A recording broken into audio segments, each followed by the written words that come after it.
It's a Friday, y'all. And we got some Bears to talk about. Because we got the direction. I hear you, Ryan. I hear you, Ryan. I can hear what you're telling us. I can hear what the direction of the Chicago Bears is going to be. Appreciate y'all for tuning in and rocking with us, man. It's your boy, Pat the Designer, back at it again. Y'all already know how this show goes, man. Hit that like button, subscribe to the page, because we do talk Chicago sports daily on this channel. We don't want y'all to miss a thing, so make sure that y'all hit that bell. It's the only channel that's talking Chicago sports, how Chicago talks. So make sure that you get in tune with us, man. On the docket today, Ryan Pace has shown us what his plan is. Are we okay with that plan? Also, are we okay with the direction that this team would be heading with that plan in place? Also, got to look at what we're most looking forward to in this NFL season, whether that's the Bears, whether that's around the league. And then we'll switch gears, but was the NBA MVP locked up last night? We got to get into that as well. Hey, man, appreciate y'all for tuning in and rocking with us. As always, man, hit that like button, subscribe to the page. We do talk Chicago sports daily. We don't want you to miss the thing, so make sure that you hit that bell. Y'all already know how we do, man. This is the only channel that's talking Chicago sports, how Chicago talk. What's good with y'all, man? Good morning. Top of the morning, top of the morning, top of the morning, top of the morning. Not the top of the morning, more like the back end of the morning, but I'm cool with that. You know what I'm saying? I want y'all to understand something, man. First things first. I appreciate every single one of you that pulls up to this show every day. Shout out to y'all.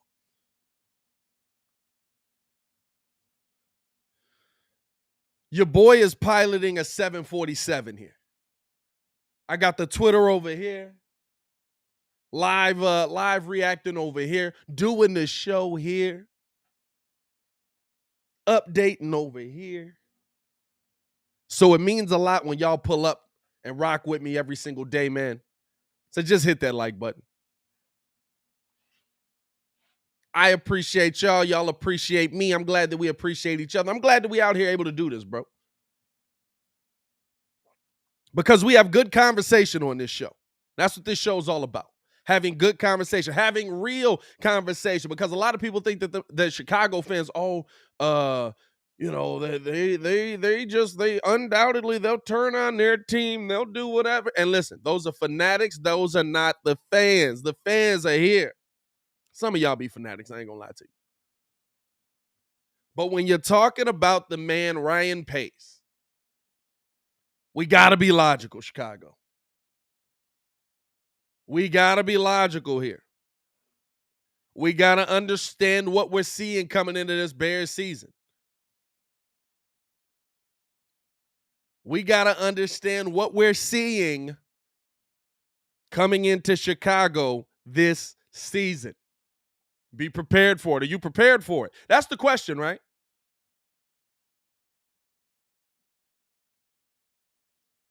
Because Ryan Pace has shown us the plan. Bears make a couple signings last night, right? Couple more one-year deals. Players that were, they might be nice, right? They might pan out into something. You got to see. You got to see. We just went through this, Bears fans. If you're a Bears fan and you're a Bulls fan, you should be prepared for this.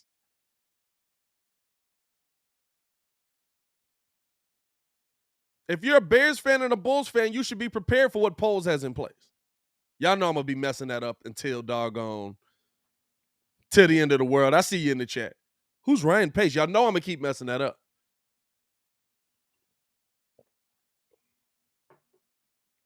Just translate it in your mind. If I say Pace, I mean Poles. Or I say Poles, I mean Poles. Pause. Don't worry about that one.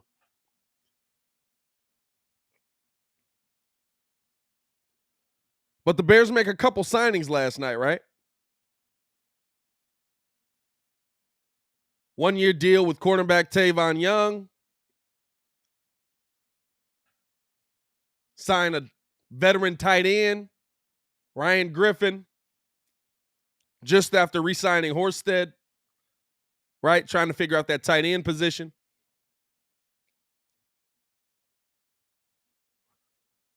But look at how a lot of these contracts are structured. Short. 1 year. You get a year. You get a shot. We're giving you a shot. Do you want to stay in the NFL? You get a shot. Right?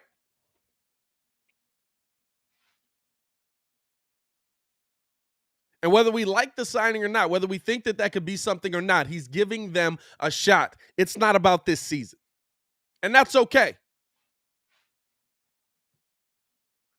It's not about this season.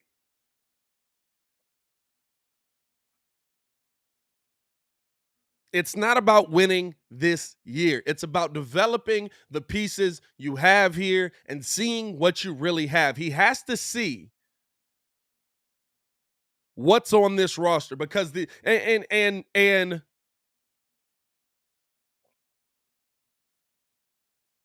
it's because of what?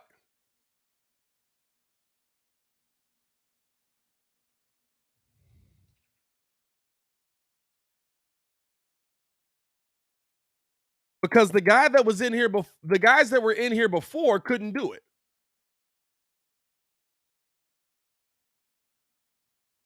Because the guys that were in here before couldn't do it. The guys that were in here before couldn't identify what was the real talent on the field. The guys that were in here before couldn't identify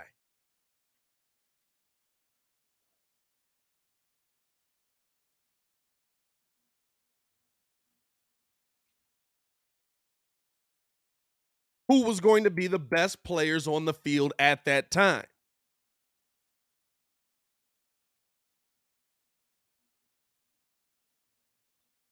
He's told you the plan.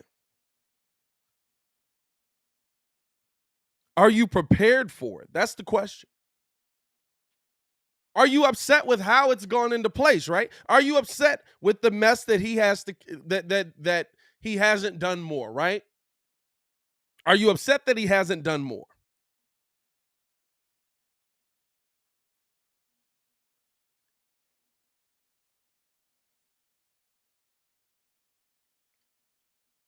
Because there's some Bears fans out there that would say, Ryan Poles, you haven't done enough this offseason. You haven't given Justin Fields the offensive line. You haven't given Justin Fields a weapon to go to. Now, granted, there's still the draft to do that. And we've got our draft breakdown videos on the website as well. But are you upset as a Bears fan right now at the job that Ryan Poles has done?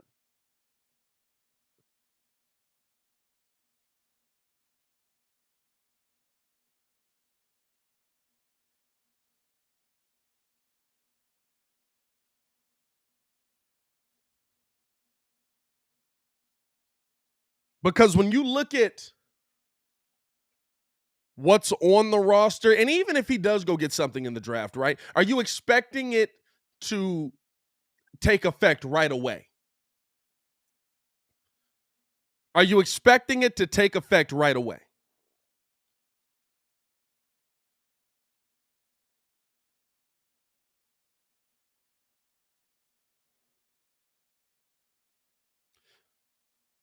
Because even with Tevin Jenkins, right? I don't know if Tevin Jenkins is going to be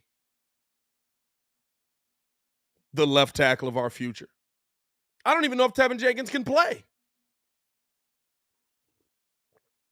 Honestly, Bears fans, what do we know about Tevin Jenkins? 100%. What do we know about Tevin Jenkins? He stood up for Justin Fields when Justin Fields got knocked over.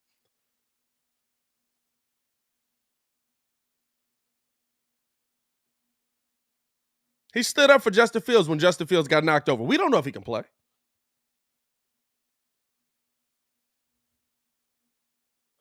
We hope. We've seen flashes, right? We've seen flashes of him out there doing some good things, but we've also seen flashes of the bad.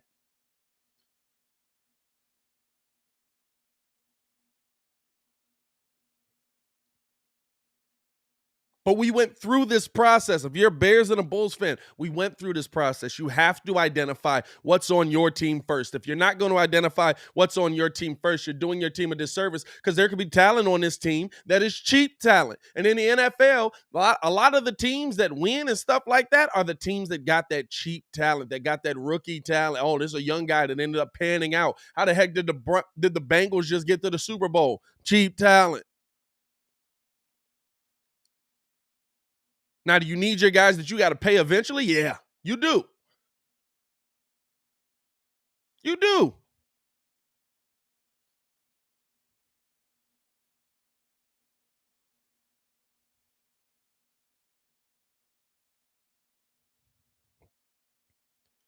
But are you upset with the job that Ryan Poles has done? I'm not. When I look at what Ryan Poles has done, Ryan Poles came in. What did I say about where the Chicago Bulls were? That's the Bears. That's been the Bears the last 4 seasons.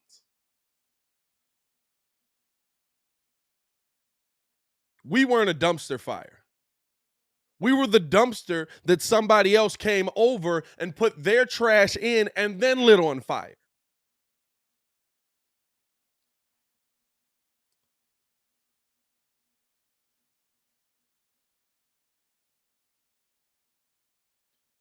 We were the dumpster that people came over and said, oh, I don't need that. Hey, guess what? Jermaine Ifedi. By the way, Ryan Pace really said, run it back. I'll meet y'all in Atlanta. He really just said, run it back. I'll see y'all in Atlanta.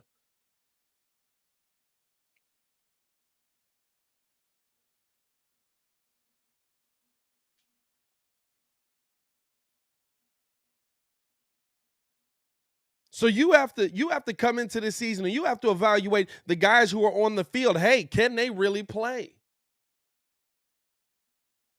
Can they figure out who's on the turf, on the grass for us? Because you look at the situation that they came out of last year, right? The only time that we started to see talent working for the Chicago Bears was when everybody started catching COVID and the dudes that were the favorites on the team couldn't play. Then all of a sudden, there's a couple dudes off of the practice squad, at least at the DB position, Thomas Graham Jr. I'm sitting here, I'm like, where the heck's this dude been all year? You're telling me you sat there all season looking at a play chart, and this man's executing and that man's not, and you said, no, let's go with Kendall Vildor.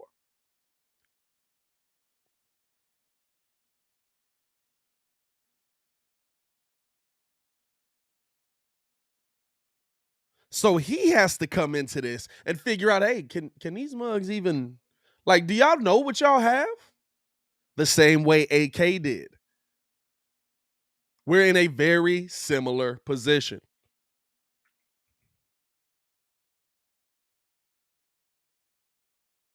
We're in a very similar position. Everybody was like, get rid of this guy, get rid of this guy, get rid of. And here's the thing. He might, right? That doesn't mean that Ryan Pace has shown you the plan, right?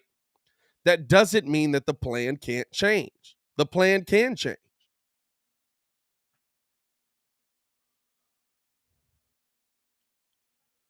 Based on how this team comes out and performs. If you get near the middle of the season or get close to the trade deadline and the Bears are winning games, why? Because of the arm of Justin Fields. Matty E has this team moving at a very different pace, right?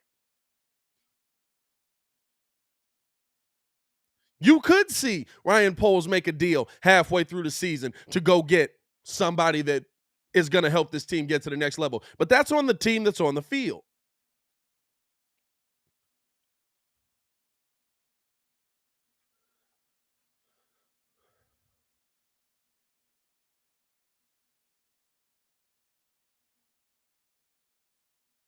Of course, the plan can change. But right now, looking at what's in the building, I think Poles has made his decision. It's like Levante said in the comments, cap space and draft picks next year. For me, Ryan Poles has done an amazing job. An amazing job. Just by clearing up that cap space That would have been Khalil Mack. Would I like to see Khalil Mack in a Bears uniform finish his career? You doggone right I would. I love Khalil Mack. Got his jersey upstairs. Shout out AD. He got me that one. It's the only reason I have a current player's jersey.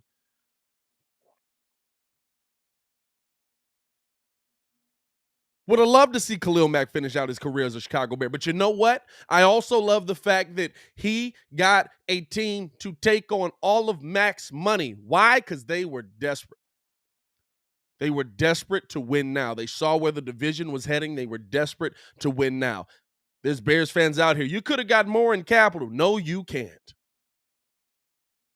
It may not look like it right now, and it probably won't look like it because Mack is still going to be out there getting sacks and doing what he does, especially out there next to one of them Bosa boys. Stop playing with him out there.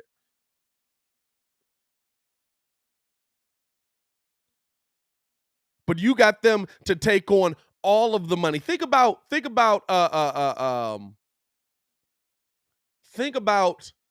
how Matt Ryan went from Atlanta to Indy. They did that off of love, right? Hey, go over there and see if you can win you a ring, man. Go be a contender. Go see if you can get this job done for them over there. They did it off love. But they getting hit with the bill. They getting hit with a good chunk of the bill. Atlanta's paying a good chunk of the bill. Guess what? That's why Marcus Mariota is starting for them at quarterback right now. I'm going to get this chair fixed this weekend, I swear to God.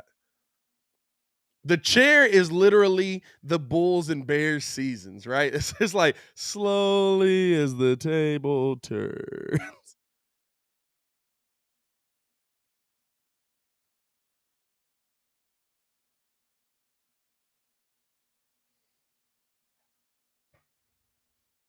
Would you say that we're moving in the right direction? Right?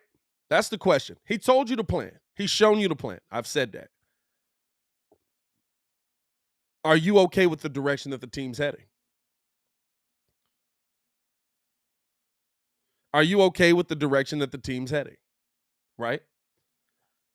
And as crazy as it is, here's the crazy part about this, right? This is all until you see the talent on the field. We had offseason voluntary workouts happen just recently. And they're all there. Roquan's there. Justin's there. Usually when you see these things, when you see people come together this early, they click a little bit. They move in the right direction a little bit. And we have a third place schedule. Here's the thing about all of that, right? It's really going to be hard. Like the Bears would have to be god awful. God awful. Like legitimately, like we have concerns that Justin Fields can't play football.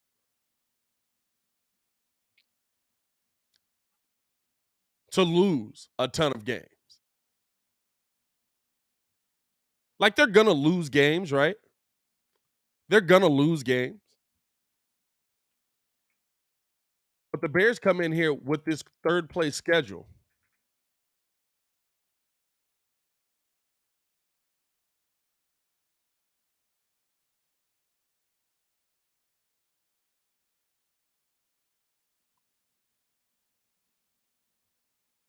And the quarterbacks they play are basically nobody. Of course, you play Rodgers, right?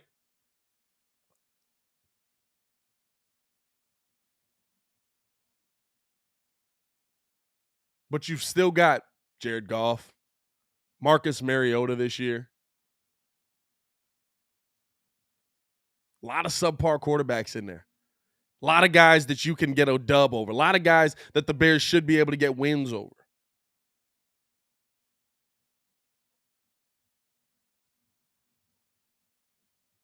And that changes a lot. That changes the plan. Right now, what the plan is does not mean that that's going to be what the plan becomes in the future. It can change the plan. You could be halfway into this season and say, hey, this team is winning games at a pretty consistent clip. Maybe we should go out and make a trade for somebody right now. Now, here's the thing. Should you? That's a whole different argument. That's a whole different argument.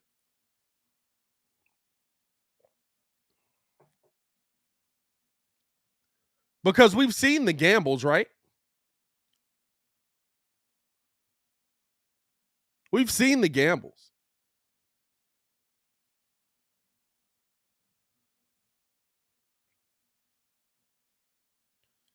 Are the gambles going to work?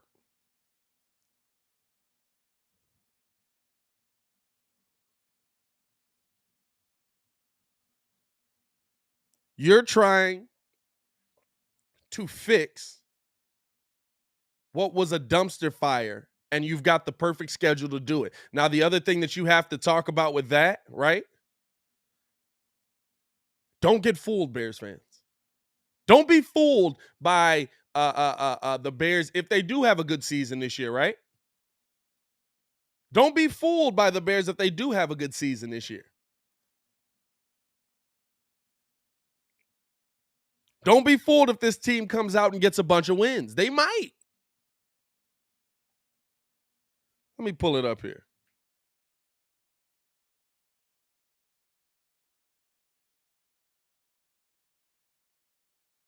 I had the list because I remember Brad Biggs tweeted out the list. So we play the Commanders, so that means that we play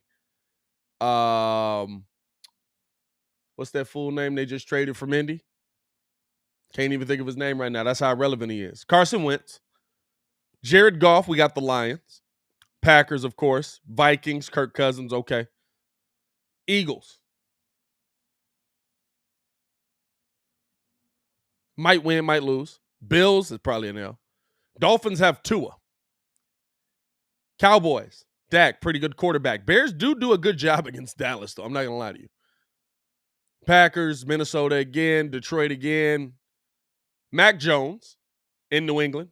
Daniel Jones out in New York, which I hope Tyrod gets that job. I'm not going to lie to you. I'm not a Daniel Jones guy. I want Tyrod Taylor to get a fair shake. I want Tyrod to get that job. You got the Jets, Zach Wilson. The Falcons now have Marcus Mariota.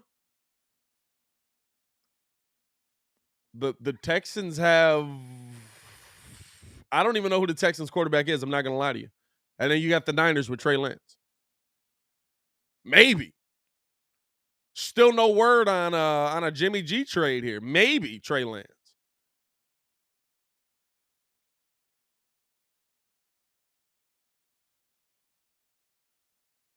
Davis Mills, yeah, that might be right.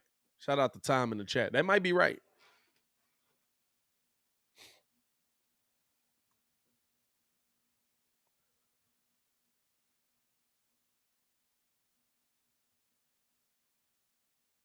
So there's an opportunity for wins there, dog. There's an opportunity for the Bears to come out of this thing with a couple of wins. But the question is, will they? Hit that like button if you agree. 69 people in here. Nice. Should have 69 likes. The question is, will they? Right? Will they come away with those wins? Will they change the mind of the GM? And are you okay if they don't? It's one of those things, right, where like, I love, shout out to Jonathan Hood, man. I love how he says it. He's like, you're going to be here. You're going to be okay with it. You're going to be watching.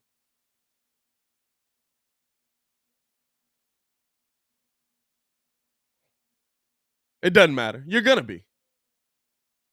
239 says, so we got rid of Mack, Robinson, and Dalton for a bunch of no-name has-beens. Smart GM, LOL. We need defense. Bad secondary is a joke. Eddie Jackson, worst year ever. And see, this is the thing. You believe that they're trying to do this next season. You believe that this is their goal next season. This is a long-term game, dog. This is a long-term game. Nothing about it. Prepare for the worst, but keep praying for the best. That's how we come into next season. You prepare for the worst, but you keep praying for the best. Are you prepared for the worst? Because 2023 is going to be the best. 2023, you're going to have opportunity. 2023, you're going to have cash. 2023, you're going to have a lot of chances to make something happen.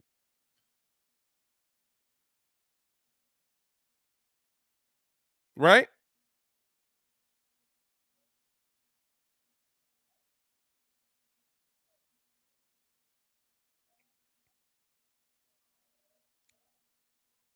"2023 is going to be filled with opportunity for the Bears. 2022, not so much. That depends on what the players do." See, we're just assuming that the Bears are going to be trash coming into the season, and they might. But it all depends on what the players do. Did you expect Robert Quinn to be the name we'd be talking about as the Bears' new sack leader last season?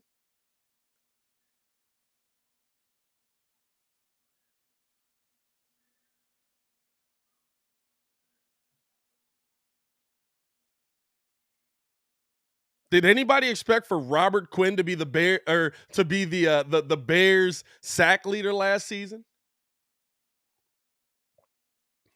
By the way, all-time franchise sack leader. We didn't expect that year one. You never know what the players are going to do. And to be honest with you, we don't know the extent of injuries these guys are dealing with. We don't know the extent of what's going on mentally with these guys. We don't know the extent of that.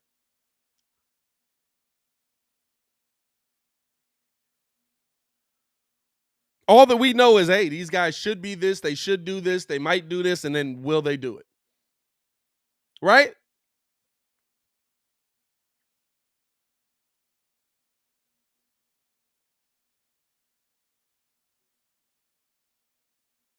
But it's all about being prepared for the plan. And to me, the plan is clear. He wants to see. He's signing guys that he wants to see.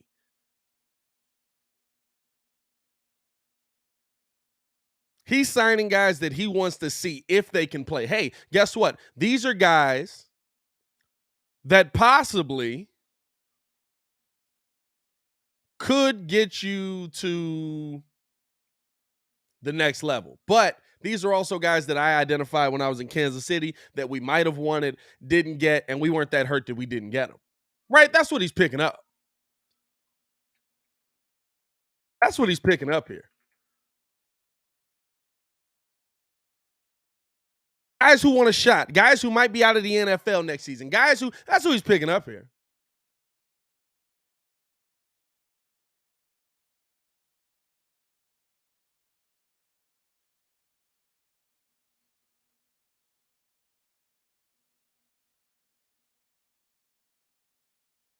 It's called doing your due diligence, something that Ryan Pace did not do consistently. It's called doing your due diligence. And the reason that we're in this hole in the first place that Poles is trying to dig himself out of, guess what? It's because Ryan Pace didn't do his due diligence.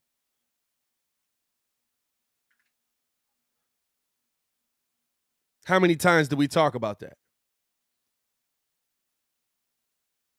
How many times did we talk about, hey, you didn't even talk to that guy? Are you on the phone with this guy? Did you look at this guy? And this is the thing. How many times were there opportunities where we like, man, that guy would fit great on the Bears? And then like you would hear, right? You would hear like later from the player, like, hey, did the Bears even talk to you? Nah, I never talked to the Bears. What? You're not on the phone?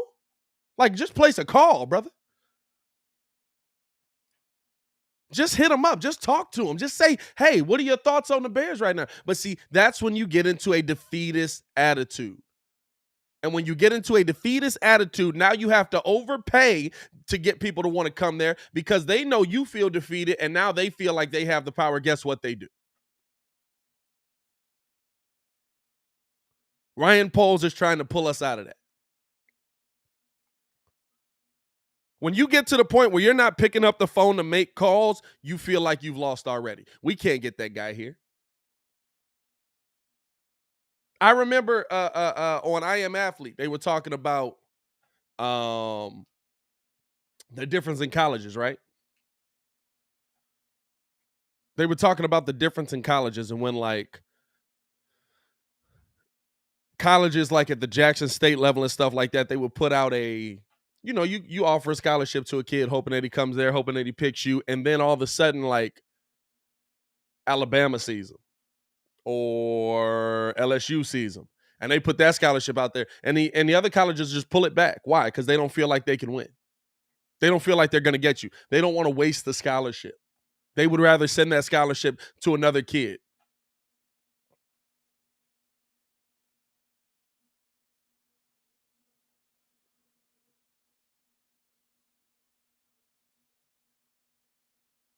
They were defeated.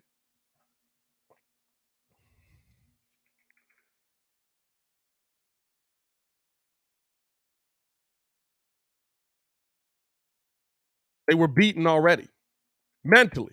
Weren't even offering, didn't have the confidence in their program. And guess what? When you don't have the confidence, the kids aren't going to have the trust to come work with you. Same thing with the NFL. The Bears had a no confidence. They had a defeated attitude already.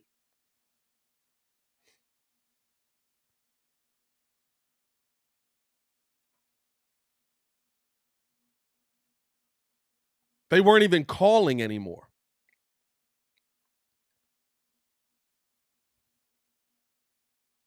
They weren't even talking to some of these guys anymore. They knew they were out of the race.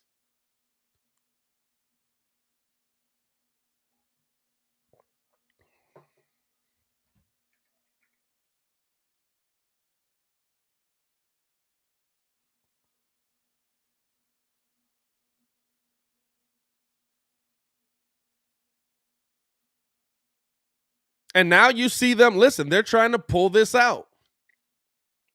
Ryan Poles is trying to pull this out, and it's not going to be a one-year process.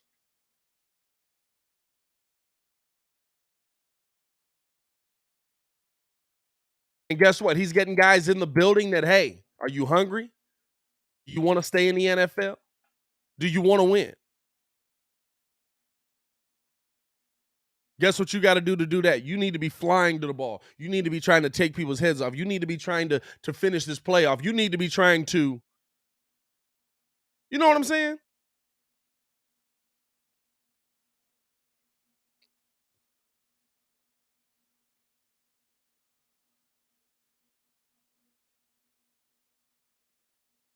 You need to figure out a way to get your career on track by getting your career on track with the Chicago Bears. That's the guys he's going to sign. 1-year deals. You get a shot. How many of these guys you think are going to be here next season? How many of these guys you think are going to be here when it all comes down to making some real or getting some real players in there? Hopefully some of them. Hopefully all of them. Because if all of them are here, that means Ryan Poles identified talent well and did something right.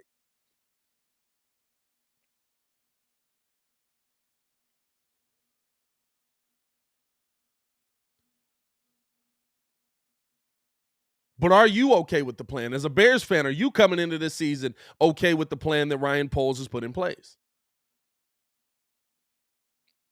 Are you okay with the direction this team is going to head, right? Because you have to be prepared for a possible 6-11 season where, hey, guess what?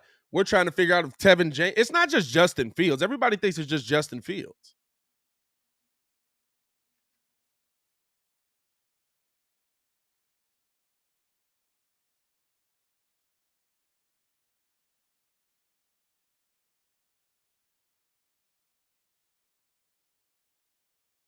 Everybody thinks it's just Justin Fields that has to develop.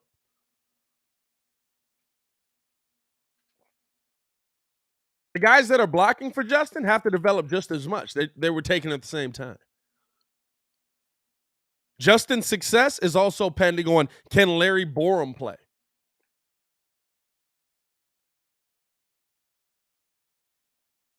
It also depends on, can Tevin Jenkins play?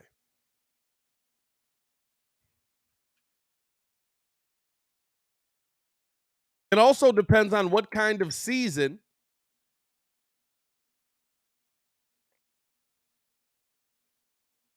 Cody Whitehair has. It also depends on, does Darnell Mooney become a number one wide receiver?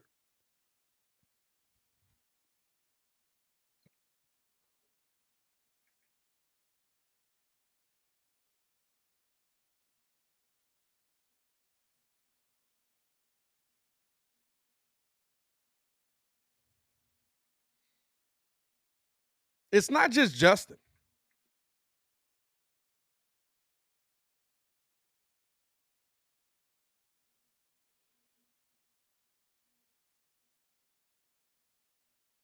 The Bears were beaten mentally, physically, at every aspect of the game. Ryan Poles is trying to change that by signing guys that are going to have more heart and hoping that the fire that's inside of all of these other guys that were here is going to show.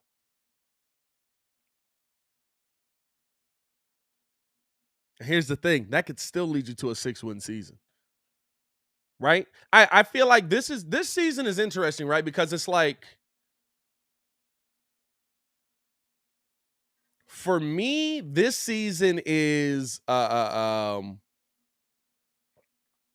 you almost have to look at it like how you've got to look at pitchers now, right? Like, can you see development also while probably taking some lumps based on the fact that this team just doesn't have the talent on the field that it might need? Similar to how you would look at a pitcher saying, yeah, he pitched a great game. Why did he lose? Oh, well, the talent that was around him didn't do well, but he still pitched a great game. He still put the ball where the ball needed to go. Guys weren't hitting the ball. They lost 1-0. You know what I'm saying? A lot of what the Cubs did last season, right? Like, sometimes you can pitch a great game and still lose the game. Sometimes you can play a great game and still lose the game. Sometimes there's going to be times, I believe, this season where Justin Fields plays a great game, where the offensive line plays a great game, but there's not going to be enough on the defensive side of the ball.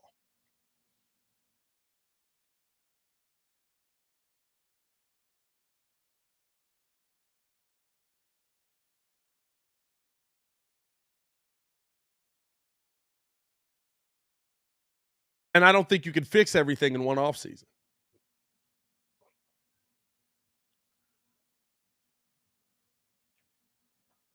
And I don't expect him to fix everything in one offseason.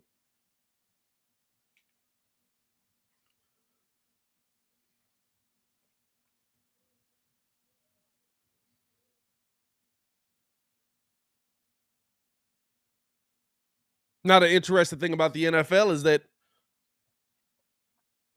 in the NFL, you can be good next year. Like, I'll be honest with you. I fully expect the Bears to bounce back quickly from this, because there's somebody at the reins that I think knows what they're doing.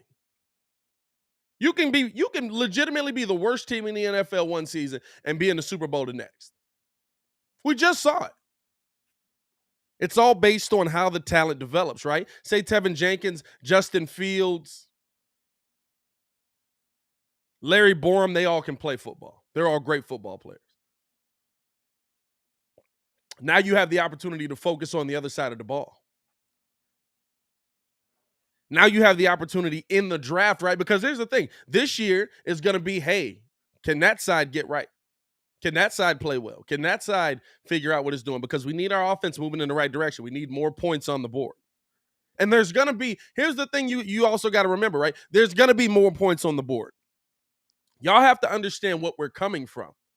There's going to be, like, you can't even take it at face value, right? You can't even take more points on the board at face value. This is not a Bulls scenario where, like, oh, well, they got more wins than they did last year, so, like, that's a good thing. And they're in the playoffs this year, that's a good thing. This is not a bull scenario. You have to understand, Matt Nagy is legitimately one of the worst head coaches to ever be in the NFL on the offensive side of the football. Like, historically bad. His offenses are worse than some of the Bears' worst offenses, where legitimately we don't know the players on that team because they were that bad. Matt Nagy was worse than that. So there's almost zero chance, unless Matty E is even worse than Matt Nagy was, that our offense is going to look worse this season. The offense is going to look better, but you have to base that based on what you're seeing from other offenses around the NFL. You have to base that based on what you're seeing from competent offenses that worked around the NFL, right?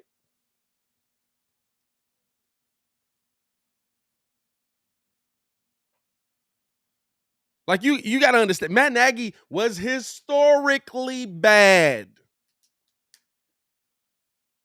Among his scoring totals rank among what the Bears were doing in the 1950s and 60s when the quarterback was a new concept.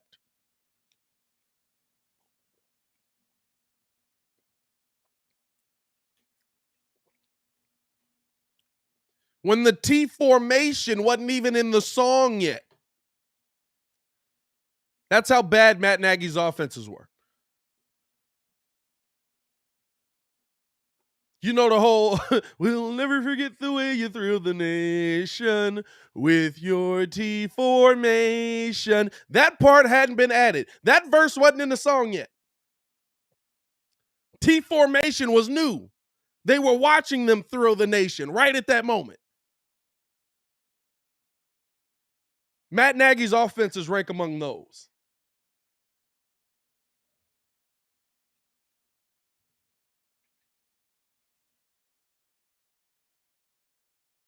So don't be surprised if next season the Bears have a better offense, if their offense is moving in the right direction. We have to judge it not based on what we saw from Nagy, but based on what we're going to see moving forward from the rest of the NFL.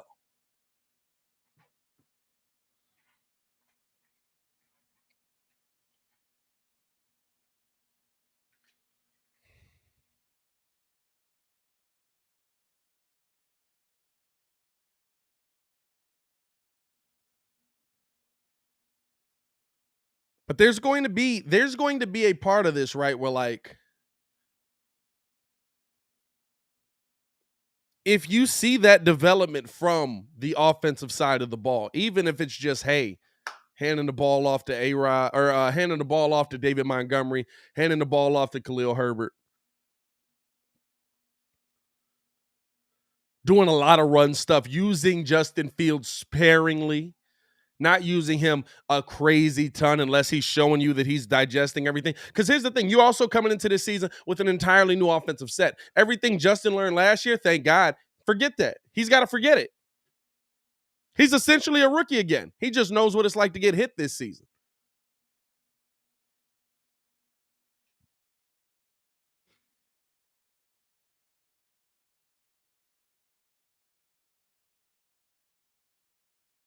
He just knows what it's like to be on his back already now.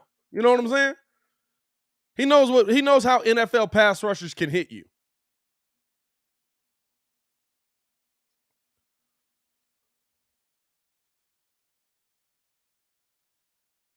And even with that, expect to see an offensive uptick. Even with that, expect to see an offense that moves in the right direction.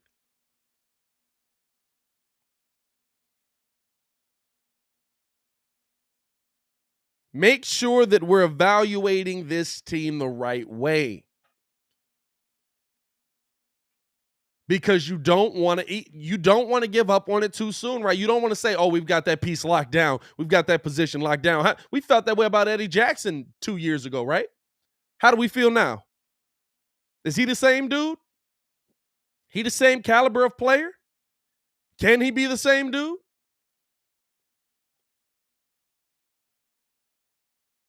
I don't know. I'll tell you what, he wasn't that same dude without that same pass rush in front of him. Now, granted, that does make your life a heck of a lot easier.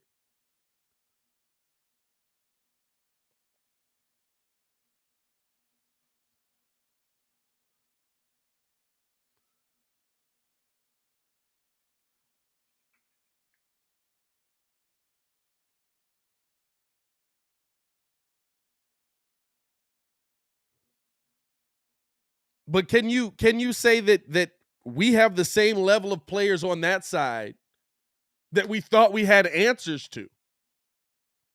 Do we still have those answers?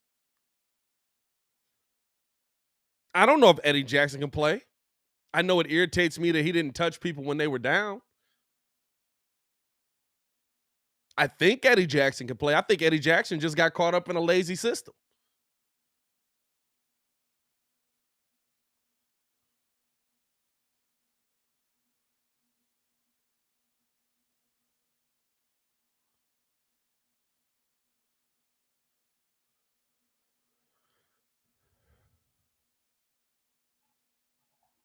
Corey says, Pat, you have a lot of faith in this team. I don't see them being 500. No, dog, I'm fully prepared for the worst.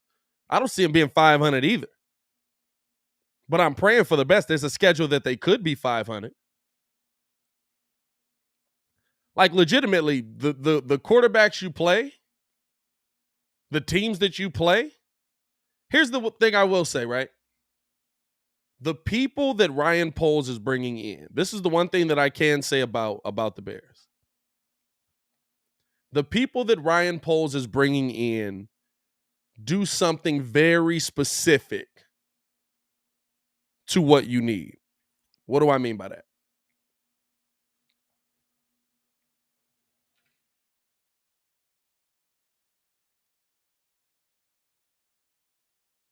When you're talking about what the teams in our division do well, we have very specific pieces that match up well versus that. And sometimes that's all you need, right? This is the reason that I had the video. Is Ryan Poles building a dominant defense under our nose? Bringing in Justin Jones in for the third down run, right? Why is that important? Well, when you're looking at the teams that we play, they all have pretty good running backs in our division. They all have guys that on third down can extend a play. You also went and signed the tight end killer, as he's been dubbed, right? Packers' only real weapon offensively at the wide receiver or at any receiving position is Robert Tonyan. You lost Devontae Adams. I mean, I don't think Valdez-Scantling is anything to write home about, but I mean, he was there. He understood who Aaron Rodgers was, right? Okay.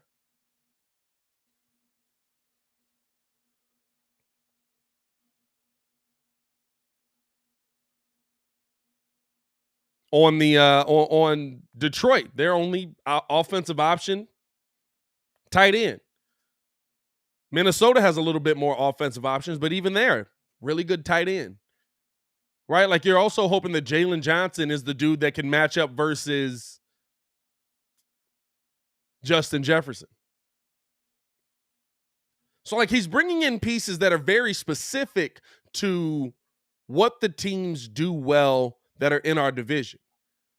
He's bringing in players that are very specific and fit very specific roles on the defensive end. And sometimes that's all you need. And the reason I said that, right? Like, think about Bill Belichick. Who's the huge name Bill Belichick signed on the defensive end? I want y'all to remember what Bill Belichick did with some of our players. Y'all remember Shea McClellin? Yeah, he's a Super Bowl champion. Shea McClellin was just what? An athlete. Hey, he can run, he can jump. Hey, we in here. Bow, I can jump straight out of a swimming pool. I can do. That's all he was. He was an athlete. We wanted him to be a starting linebacker.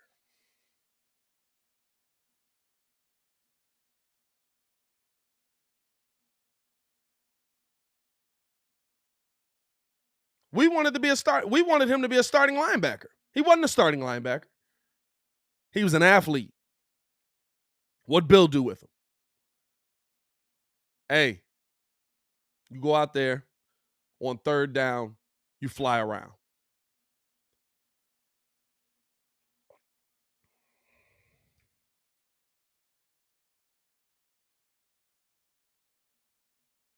You go out there on third down and you fly around. You make hits. You get the ball.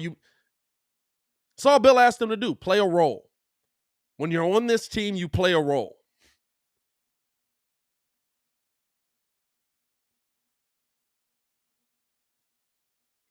You go out there and you be what? An athlete. And he was able to do that. And guess what? He had good production with the Patriots.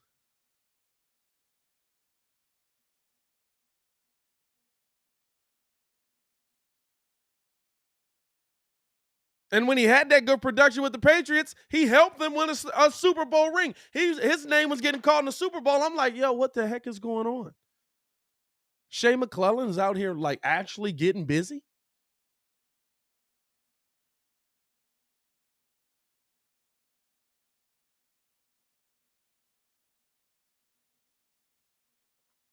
That's how you have to look at it, dog. Like honestly.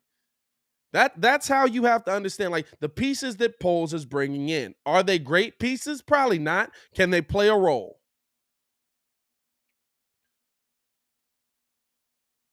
Can they do something well? Can they do something very specific that works in our favor?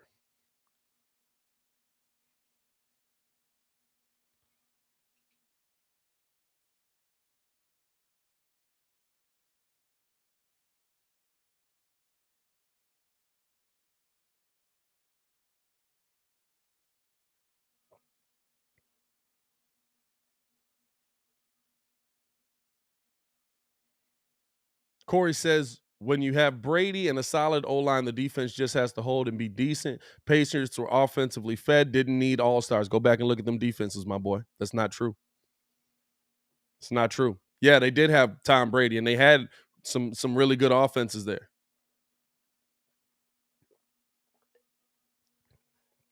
But those Patriots defenses ranked among some of the best in the NFL.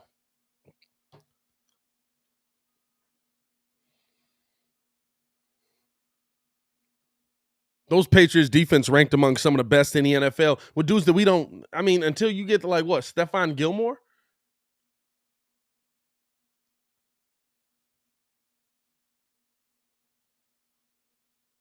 Like who's the big name? Like, oh, they had to go out and get this guy. They had to go out and make this signing, had to figure this out, blah, blah, blah. Like, who's that guy? Patriots barely even had any of those guys. And when they did have those guys, they didn't keep them long. Because they had that star mentality. I really don't think Bill Belichick likes having people around the NFL that have that star mentality. Because he feels like they're too big to play in the system. And he knows that the system works.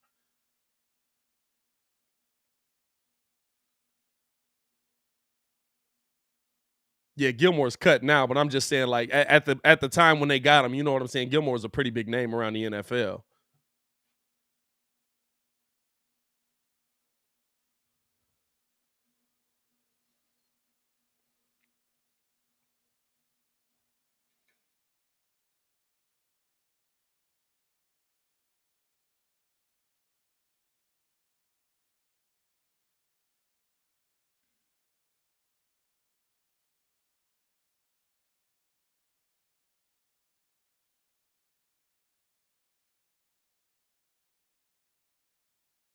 I mean, honestly, like, systems matter.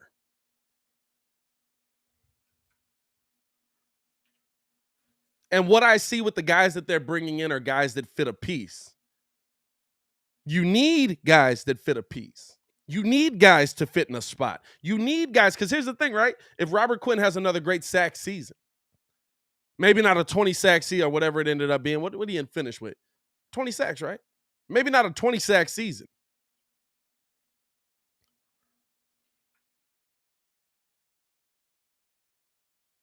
Say he has what do you have, 18 and a half sacks last season? Say he has a season where he has 13 sacks. Roquan Smith keeps doing what Roquan Smith does. Jalen Johnson actually is the player that we hope he is. Man, Robert Quinn is only 31 years old, dog.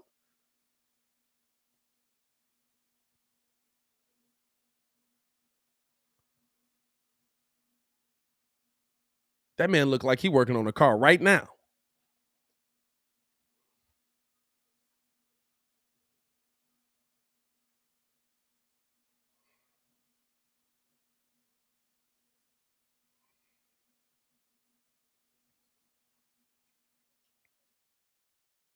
But if you have those pieces move in the right direction, if you have those pieces turn into players or continue to be the players that they already are, and you add guys that just fit a role, that makes a huge difference.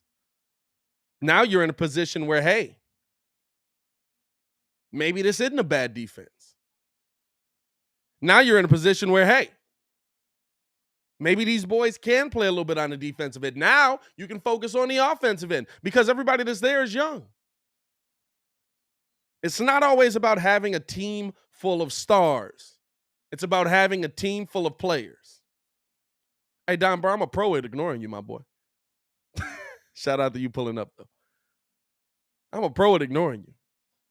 Don Burr pull up on some, like, I'm trying to troll Bears fans. But his franchise just actually isn't good enough to troll Bears fans. They're like, Detroit over everybody. Detroit ain't even over theyself, really.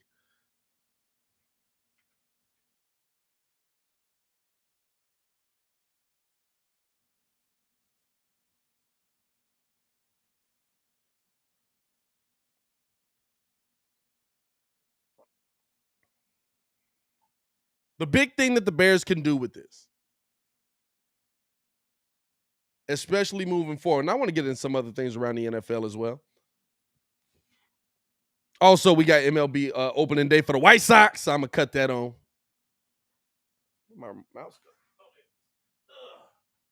I be dropping this mouse every day.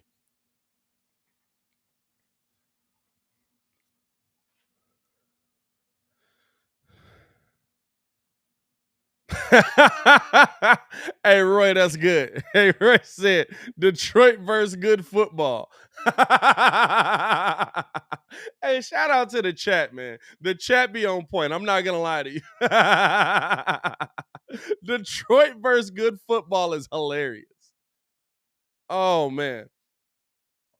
Way Too Rough said, the undrafted free agent pool are the players who Poles is going to use in part to build this team with. Yeah, dog.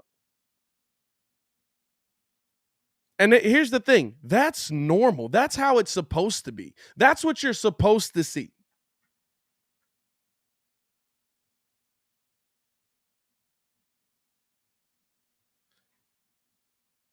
I think Bears fans really think that, like, you got to have stars to win. You have to have huge names on defenses to win. If you don't have these names, you're not going to win. And it's just not the case.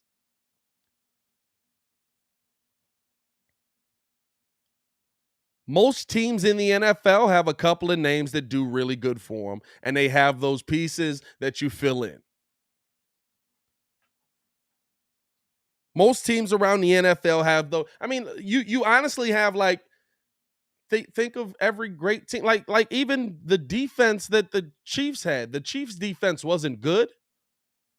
Was good, Devin. The Chiefs defense wasn't good. Jay Martin in the chat.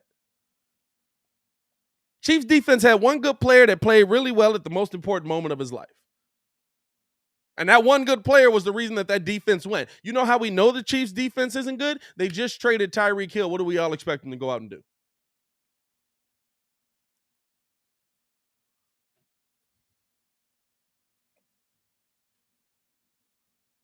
You know what I'm saying? Like, it's one of those. It's one of those, right? It's one of those moves where you're expecting something to happen.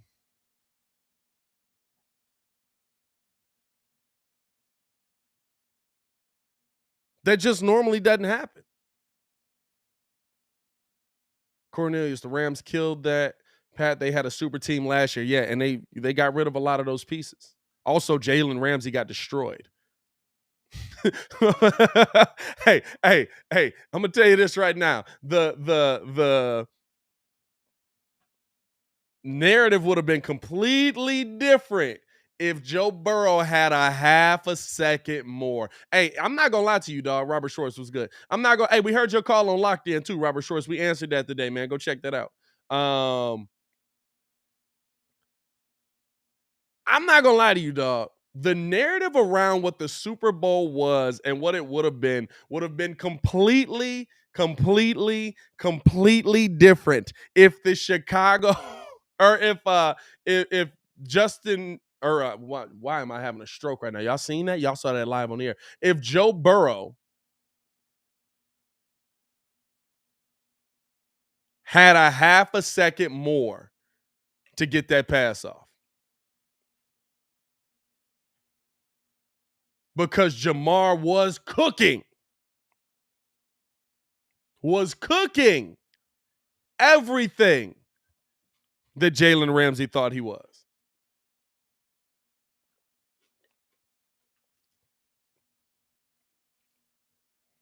Jalen Ramsey don't want to see him no more.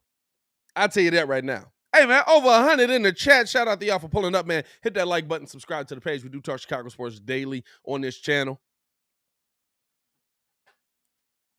So let me ask y'all this as we switch gears here. And my White Sox get ready to throw the opening pitch here. I'm ready for baseball. I'm so ready for baseball, dog. We're not going to talk about baseball as much today. Actually, we're not going to talk about baseball at all today, really. I'll talk about something if, like, the Sox do something. But it cracks me up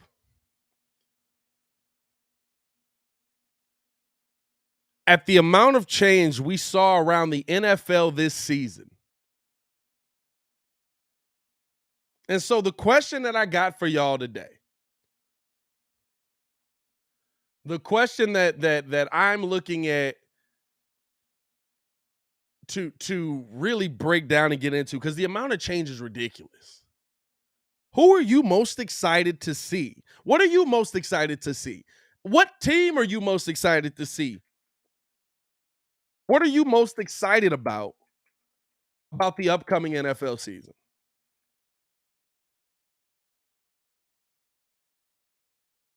Because the amount of like, the league looks different. The league looks different.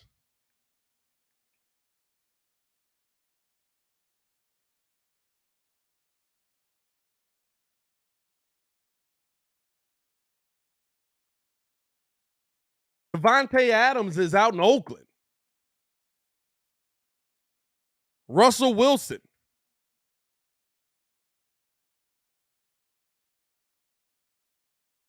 Khalil Mack and Joey Bosa together.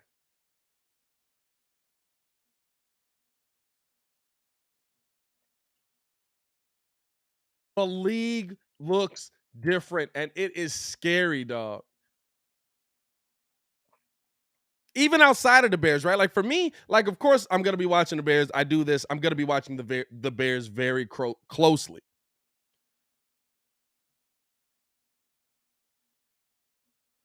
But I'm just excited for NFL football.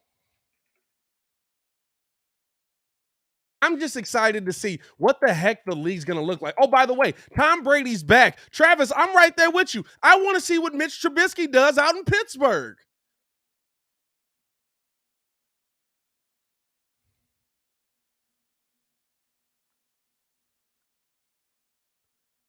I'm looking through this list right here, dog. Let's see. And it's crazy because it's like there's all of these moves. There's a lot of, like, the little bitty moves, the little bitty signings. You know what I'm saying? Like, there's not a ton of the big name signings, I guess, like that all throughout. But the ones that did go, my God.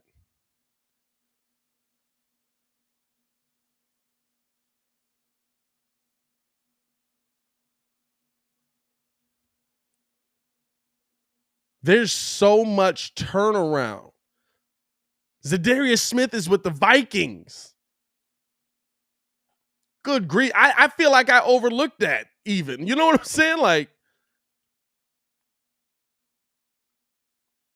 what the heck is Tyreek Hill going to look like in a Miami jersey? What are you most excited to see? I am, and that's another good one there, Travis. Where the heck does Baker Mayfield go? Where the heck does Baker Mayfield go? Bro, the NFL is going to be wild this season. I can't even, I really was trying to, like, scroll back. There's been so many transactions this year, bro. Like, it never used to be like this. It never used to be like this. Bro, there's been probably over 200 transactions in the offseason alone. I'm not even halfway through March yet.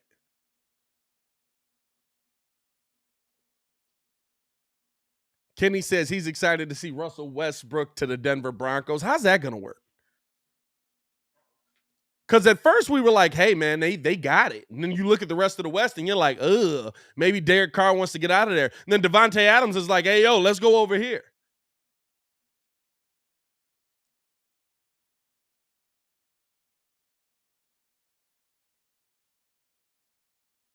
You know what I'm saying? Like, there's so much. Like, for me, Amari Cooper to the Browns with Deshaun Watson. That's the biggest one. And we're still waiting for news to fall on that. But Deshaun Watson's back in football. Deshaun Watson, to me, is legitimately the best quarterback in the NFL when he's healthy. Y'all know what I meant. I said Russell Westbrook, Russell Wilson.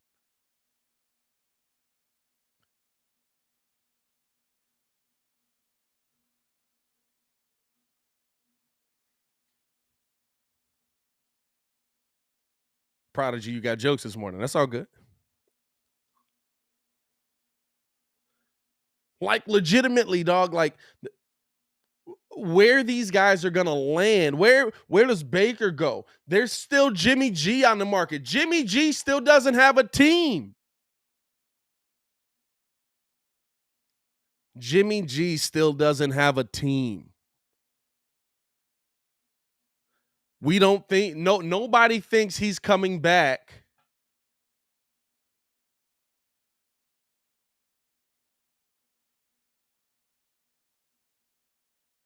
To the San Francisco 49ers. They all think it's Trey Lance time.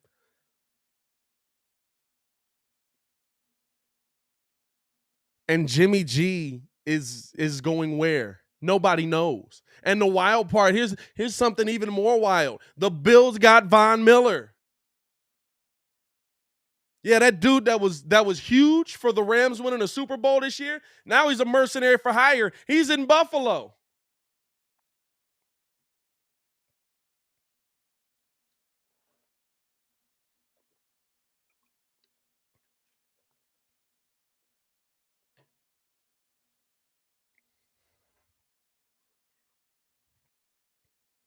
You know what I'm saying? Like there's so many storylines to follow here. There's so many storylines that I'm intrigued to see. There's so much from this NFL season that just looking at it, just breaking it down, bro. Like, dog, it's April. It's April. It's April. The draft hasn't even happened yet. It's April.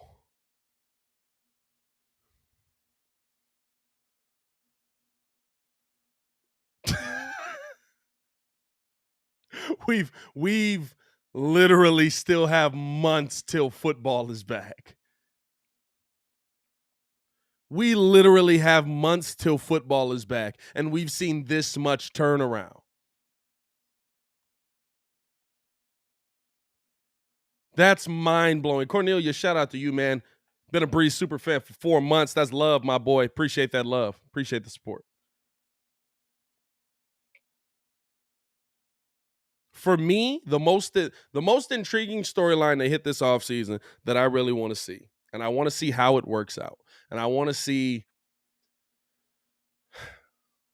how it's all going to come together, and does it culminate into a Super Bowl win? Excuse me. Seeing the Bills essentially say run it back, but just adding Von Miller to already the best defense in the NFL. We haven't seen a lot of teams do that. We haven't seen a lot of teams that literally are just like, no, we were good. We should have won that game. We could have won that game. We should have been in that position. We're running it back. You haven't heard a ton of turnover for the Bills. They brought back their guys. Yeah, we know. We had them in the building, right? He wanted to sign here. All that, blah, blah, blah. But you haven't heard a ton from the Bills. All these teams making so many moves, all these teams doing, hey, we got to do this, we got to do that, we got to make this happen. You haven't heard a ton from the Bills.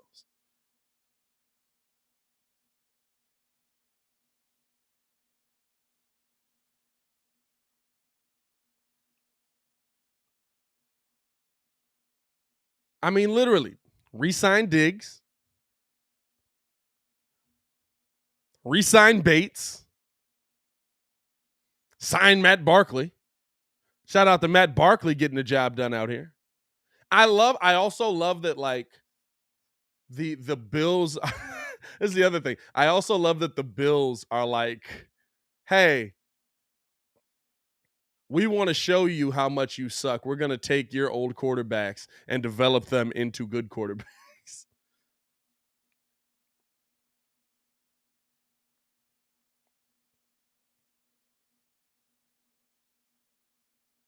But I mean, other than that, they re-signed OJ Howard, Von Miller, did something with like they didn't do anything. That's confidence. That's confidence, dog.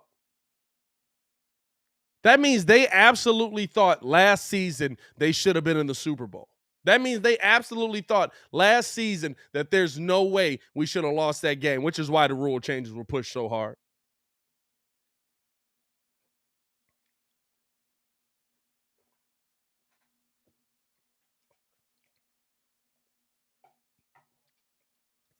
You don't see that level of confidence a lot in the NFL anymore. You just don't.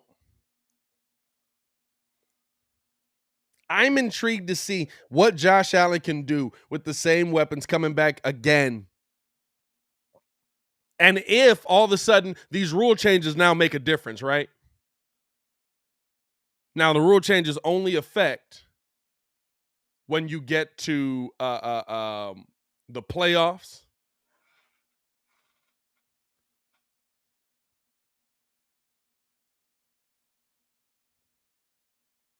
But I mean, honestly, dog, like, you added a better weapon to what was already the best defense in the NFL. Anthony says he wants to see Green Bay without Adams. That's it. That's interesting. That's interesting. That is going to be interesting to see, right? Because we've seen Aaron Rodgers be the reason Javi Baez is on the Tigers. I forgot about that. Oh, I forgot about that. Oh, this Sox game just got more interesting as we got first pitch getting underway.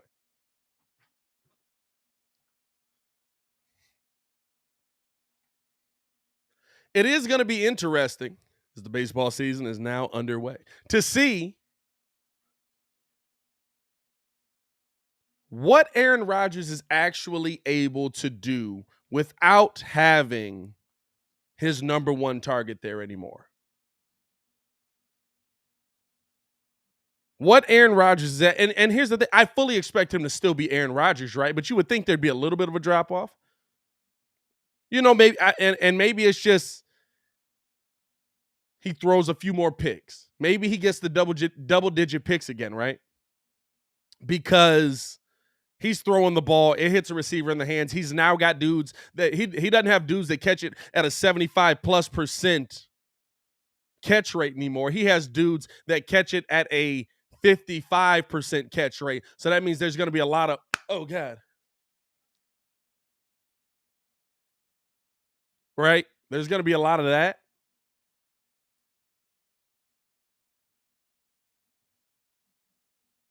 And so you could see his interception numbers go up. That's an interesting storyline to watch for as well.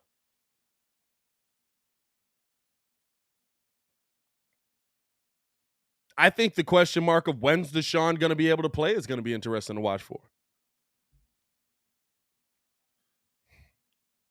For me, Deshaun Watson is the caveat to the AFC.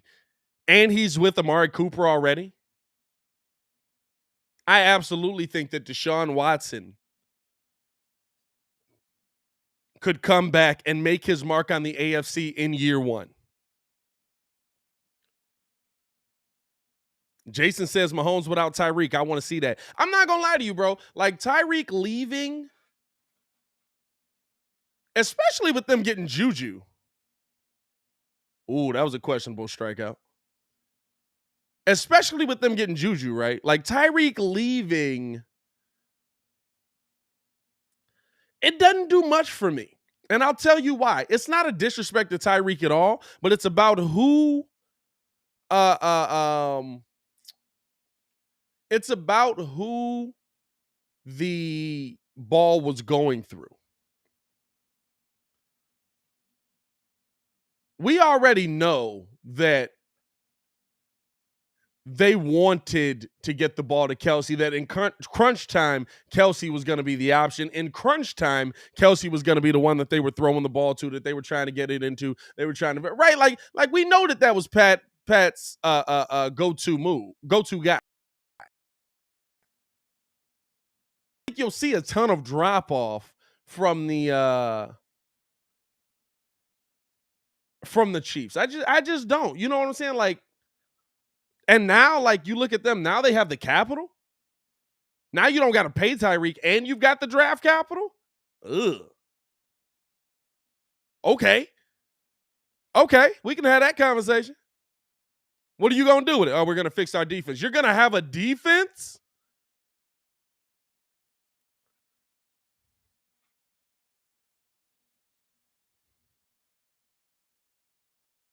You know what I'm saying? Like, that's a very, very intriguing situation in itself, and I don't think it's a situation where the Chiefs get worse. And on the flip side, for me, dog, what the heck are the Dolphins doing?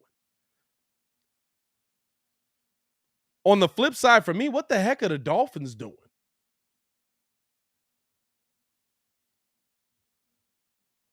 You paid your left tackle of the future. You've got your star wide receiver. You already had Jalen Waddle there. Tua Tagovailoa is your answer?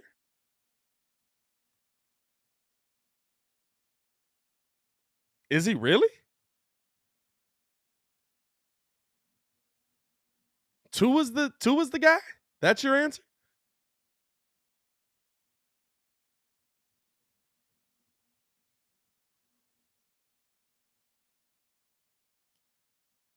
The Dolphins are such an interesting team, and maybe he is. Maybe we just haven't seen it. Listen, I'll say this, right? Everything's different with protection and weapons. Why do we think that Mitch is going to be good? Or at least be decent out in Pittsburgh, right?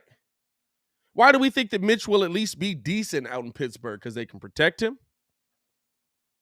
Because he's got some weapons out there? Because he's got a solid running game? If we look at what is going on out in Miami, they now can protect him. They now have multiple weapons for him to throw to. And they now have a running game. He's got every opportunity. He's got every single opportunity to be successful. And if he's not successful at this point, to me, it's on him.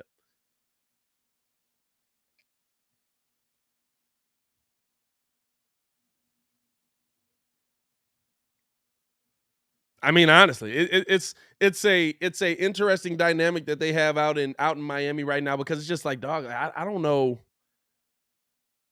I don't know what is gonna be like the go-to. Like, I would have thought Baker, but it's like, no, we're sticking with Tua. Like, with that setup over there, right? I would have thought Baker Mayfield fits perfectly there.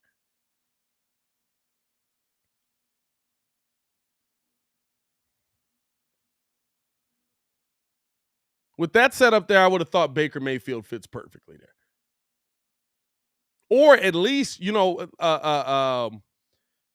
find a way to get Jimmy Garoppolo in there. But I'll tell you what, you ain't going to find a way to get either of those guys in there now with all the capital you sent back to KC.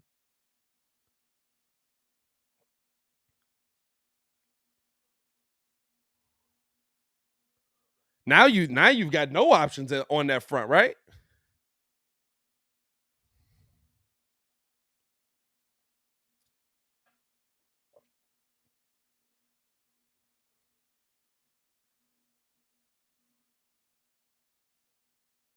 Another team that's interesting, since Cornelius is in here. Derek Carr's got the opportunity to prove it right now. For me, Derek Carr's never had that guy. He's never had that guy long enough, I should say, that has been able to come in with the ball at a 70% catch rate. And that's been the reason that like you've got a good relationship with Carr and whatever that receiver is, right? Like Cooper was out of there so quick, like he was there for a little while, but not long enough to actually build up that rapport. Having Devontae Adams come into the building is different, is a difference maker. And I see, I understand that a lot of people say, hey, like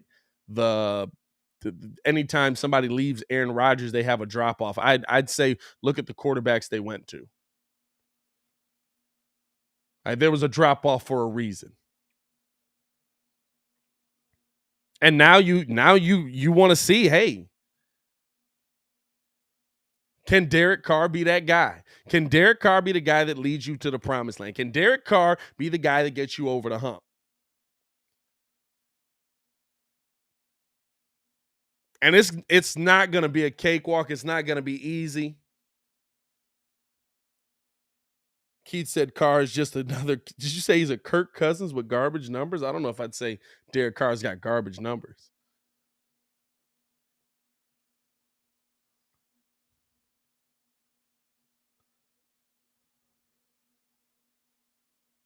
Derek Carr probably a little better than Kirk. Derek Carr's probably better than Kirk. I'd pick Derek Carr over Kirk Cousins.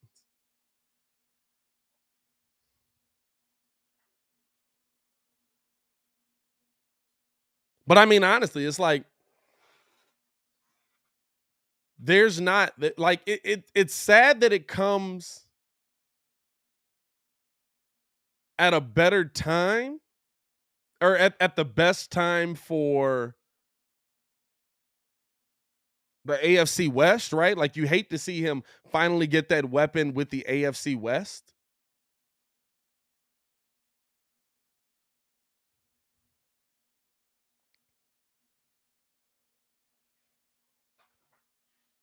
But I mean, if we're being honest, like there's no better time. You're gonna get to see if you can do it. If you can make your name. Because if Derek Carr wins in this,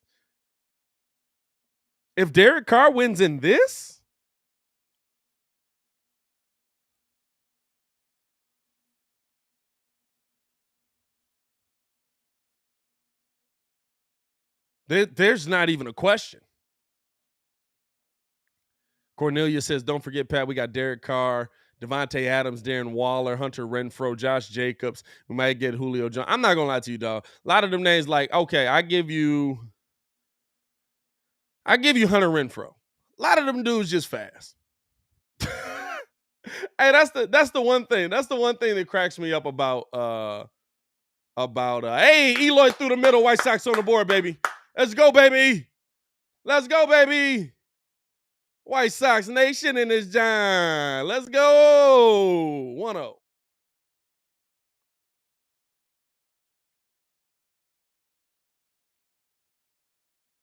But it's just it's a weird thing, right? Where it's like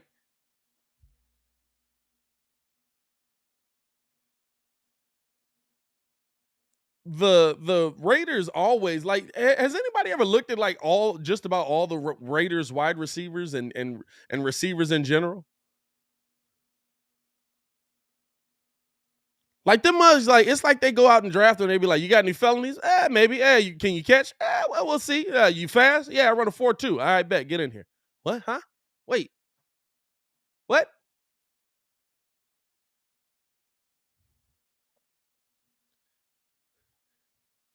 I think some of y'all might need to go look at Derek Carr numbers. Derek Carr don't be having bad seasons. I think some of y'all might need to go back and look at Derek Carr numbers, man. Derek Carr be getting it in. What do you say? Hold up. Hey, they always draft speed, bro. Cornelius says speed kills. Yeah, not when you can't catch though. Them mugs be all over the top. Oh, beat him down the middle, and dropped it at the end.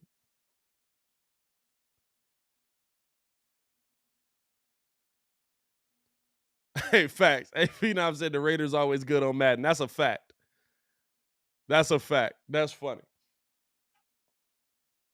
I see a lot of people having this conversation in the chat too. We can get into this as we're coming down to the end of the show, man. We got our last 30-something minutes on the show. Appreciate y'all for tuning in and rocking with us as always, man. Hit that like button, subscribe to the page. We do talk Chicago sports daily on this channel.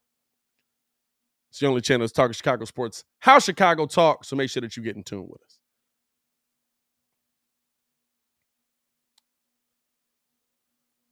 I see a lot of people talking about DK Metcalf and why the Bears should go get him. And should the Bears trade for him? And should the Bears be in the mix for him? And should the Bears? No. And I'm going to tell you why. At this point, Leo, you guys see us starting off the season with a strikeout. That's not surprising. At this point,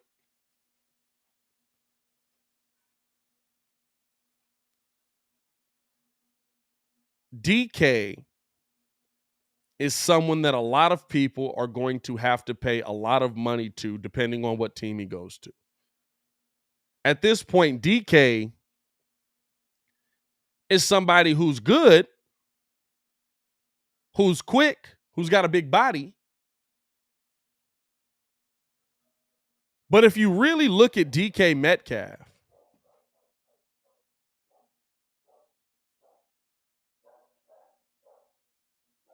what about DK Metcalf says he's a number one?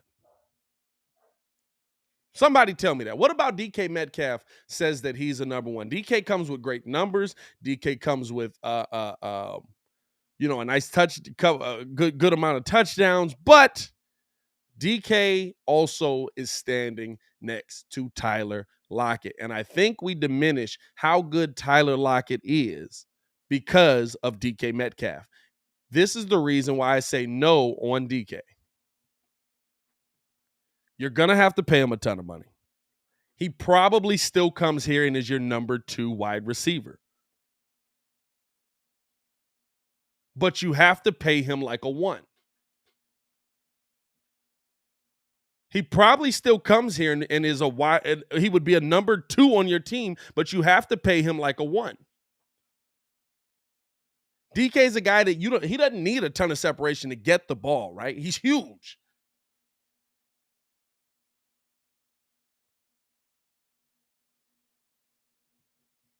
But he can't separate himself with his route running. If you look at when his numbers drop off, it's usually when teams are playing a zone because there's always somebody to help on him. Now in man, DK Metcalf, dominant. Y'all gonna play him in man? That's your game plan? Okay. Let's see how that works. I would recommend you don't play him in man. But guess what? These teams know that. And these teams aren't going to play him in man. Right now, who's the biggest threat on that team? Is it DK or is it Tyler Lockett? We know who the number 1 is. We know who the number 1 is on that team.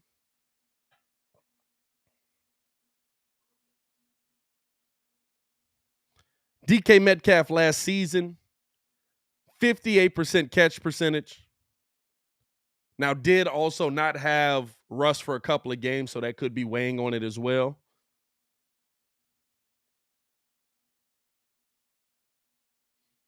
$56 yards per game. Why? Because people started playing him differently. He still had 12 touchdowns.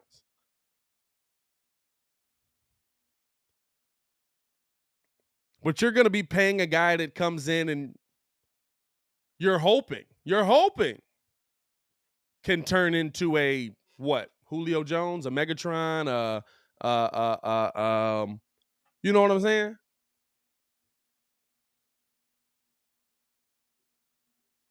We don't know if he can be that number one. Now, here's the thing. If you bring him in with the idea that Darnell Mooney is the number one, I'd almost be okay with that more so than not. But the problem is you have to pay him like a number one and not Darnell. DK really has one route. DK has that T route. DK runs up, does a little fake outside, spin off, boom, he's right there. He's a big body. He's got you behind him, able to come in, fall down with it. DK is not your third down guy.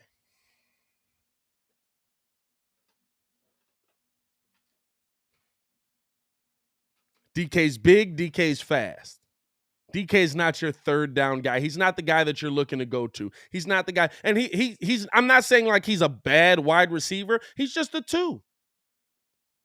And if you put him in at the 1, you would see it.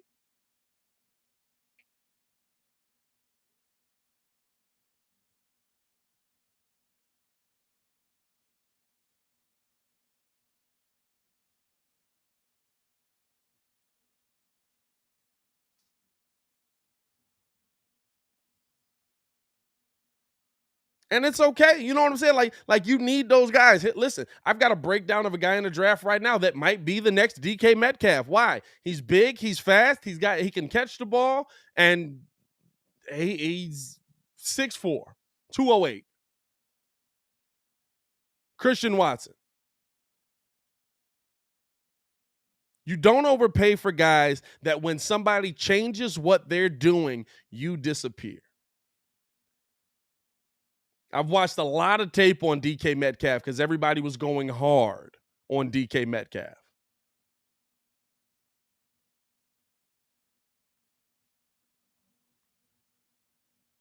I've watched a ton of tape on DK because everybody was going hard on DK. Watch when DK disappears. It's versus the zone. It's when there's multiple guys that can help him. It's when there's multiple guys that can pass off. It's when there's multiple guys that can get a hand in there and get in front of him. It's when he can't just blow past one dude and be great. You make him a number one, guess what? That's what you're going to see from him.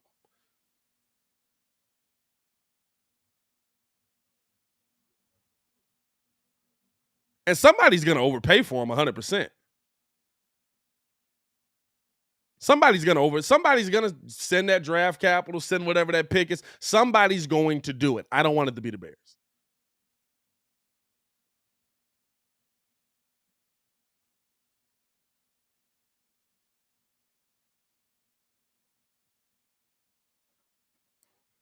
Black Rain, Pat, when fantasy rankings come out, I doubt Mooney will be ranked ahead of DK. Of course he won't.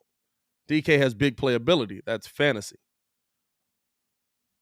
Fantasy's all about being able to get those big plays. DK also has a better quarterback with him. So, like, I would rank him higher because the guy that's going to get him the ball is going to get him the ball. That's also not how the real NFL works. Think about who y'all saying. Corey, DK can become T.O. What? What? Y'all think DK Metcalf is going to become the best wide receiver, one of the best wide receivers in NFL history? That's what y'all saying.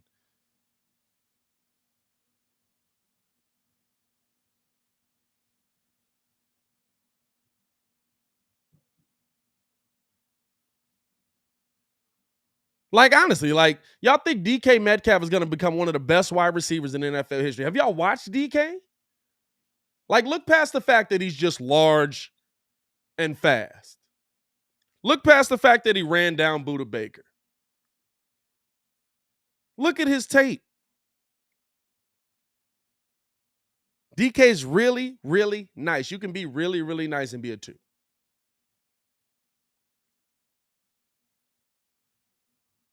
Look at games that DK has when Tyler Lockett's not on the field next to him.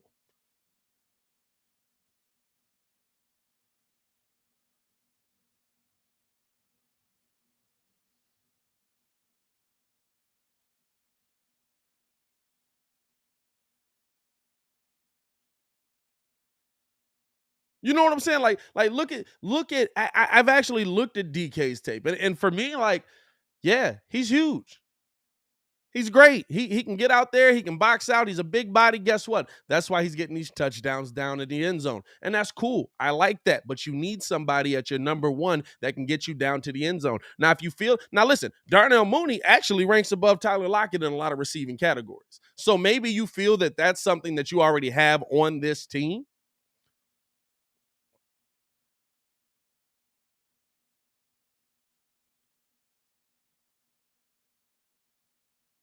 But it's very indicative to me on having that on this team.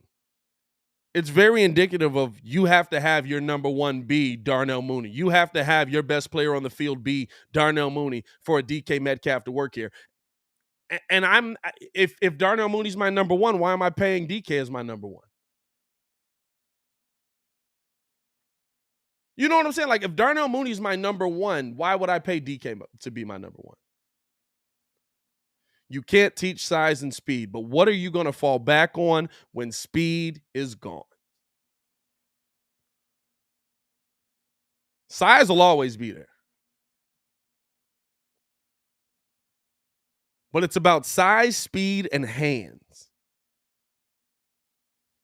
Like the guys y'all compare. Hold on, let's break this down, dog. Y'all are hilarious. Hold on. Now we really finna break this down. Somebody said Megatron, right? Megatron.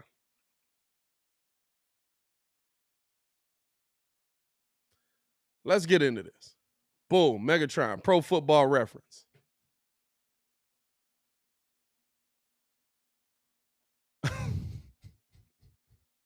I gotta chill, bro. Hey, DK had a nice 1,300-yard season. Last season, DK had 967 yards. And Megatron had one season after his first season where he didn't have under 1,100. Come on, bro. And that's on Detroit. Where's Don Burr? And that's on Detroit.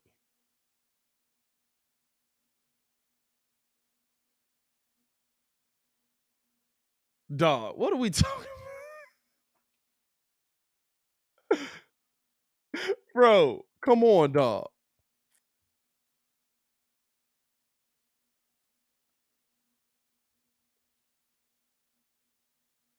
Are we talking about Megatron? Did I miss y'all realize? See, this is the thing. Like y'all gotta be new watching football, bro. Do y'all realize that like Megatron was putting those numbers up while legitimately having two cornerbacks play on him, a safety help over the top, and linebacker help over the middle? Y'all realize that, right? He was legitimately getting quadruple teamed.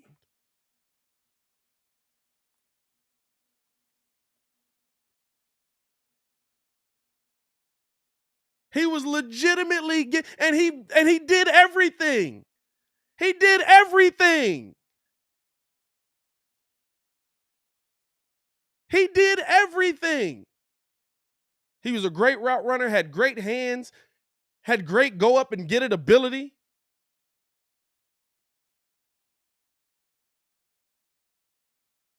Like, what are y'all talking about? Y'all calling DK Metcalf Megatron? Who else we got? Somebody said Terrell Owens. Now I'm in here just going, now that I'm having fun.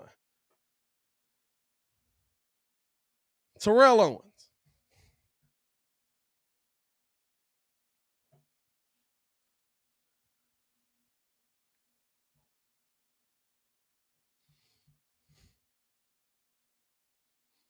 The third best wide receiver in NFL history.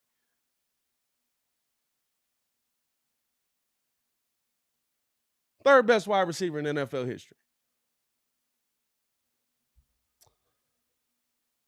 1,400 yards, 1,400 yards, 1,300 yards, 1,100 yards, 1,200 yards, 1,100 yards, 1,300 yards, 1,100 yards, and then he fell off his last 2 years of his career.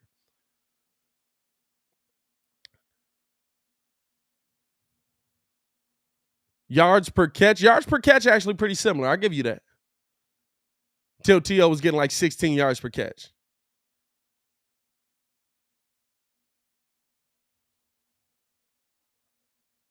And this is not me saying like DK's a bad wide receiver, but y'all are calling him like the best wide receivers in NFL history. Y'all got to chill. This is what I'm saying about like comparisons, bro. Like Mud's come into the league and we like, he's this kind of player. He's not. DK's not. If DK was this level of player, DK would be the number one wide receiver on his team right now. Y'all realize like the Seattle Seahawks don't think that DK Metcalf is better than Tyler Lockett.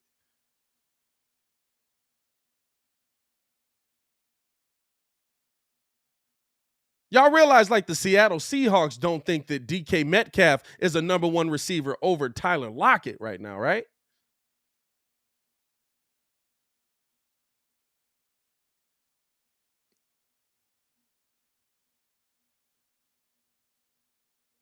Tedros, he would take a lot of heat and attention away from Mooney and then Justin Cook. That's true. He does. I'm not saying that. I'm not saying that DK Metcalf is a bad wide receiver. What I'm saying is these comparisons are capped. What I'm also saying is you have to pay DCAF as the number one wide receiver on your team if you bring him here. And the number one wide receiver on his team in some offensive rankings is not better than Darnell Mooney. If you trade for DK, he has to come here and be the number one wide receiver.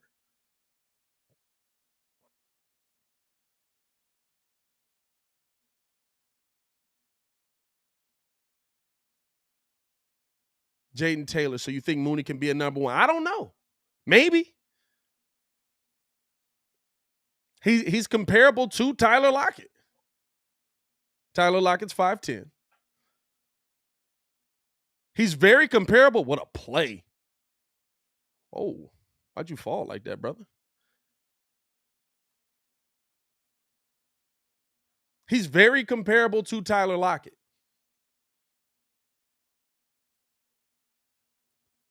But if you're looking at like who they go to, who Russell Wilson was going to on a consistent basis, it was Tyler Lockett. He was his third down possession guy. He was the guy that he was going to move the chains. Corey, you actually think Mooney is better than DK Pat? No, but what I'm saying is that Darnell Mooney, for DK Metcalf to continue to be what he is, like you have to look at it. Like he's a guy that can't run a route tree. He can't. You can't argue with me. You if you've watched him, you can see he's got one move. If you watched him, you can see he's got one move. He's got the T. He runs up, cuts out. If you bite on it, you're cooked. And he takes off. He's got one move.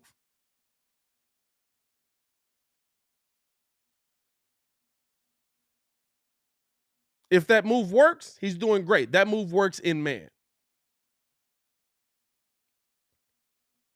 He can learn routes. Why hasn't he? He's been a wide receiver in the NFL for 3 years. Why hasn't he? Like y'all are saying this like he came in last season. He came in 2019. Why hasn't he? You know what I'm saying? Like these are the things that I'm talking about when we breaking down these players. Like these guys have to develop into these guys. This guy can do this. He can become this. He can make this. Why hasn't he? He's not a new wide receiver. He's 24. He can learn routes. Why hasn't he? No one's telling me this. What did DK come into the NFL as? Big, fast, can't teach speed, can't teach size. We're 3 years into DK's career. DK Metcalf is still, you can't teach speed, you can't teach size. Guess what? At some point, speed goes away.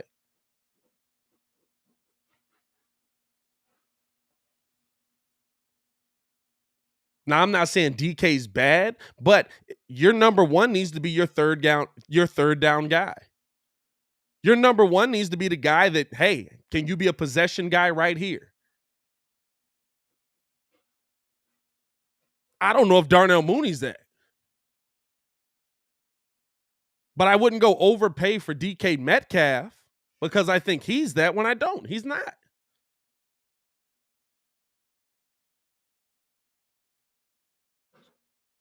You can't just look at the numbers. Look at the games. I've watched the tape. I went back and re-looked at every single game from last year. All the games where he had his ups, all the games where he had his downs. The games where he had his ups, guess what? A lot of man coverage. A lot of bad defenses, but a lot of man coverage.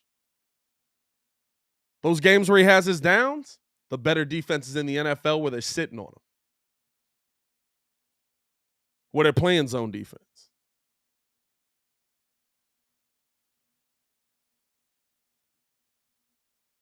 You know what I'm saying? You don't just go get somebody and overpay for them. This is why I'm glad the way that Ryan Poles is doing things the way that he is. You don't just go out and overpay for somebody because he's a name.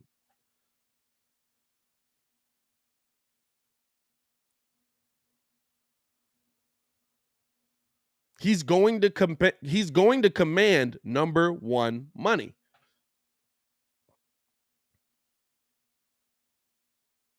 And a lot of number one money.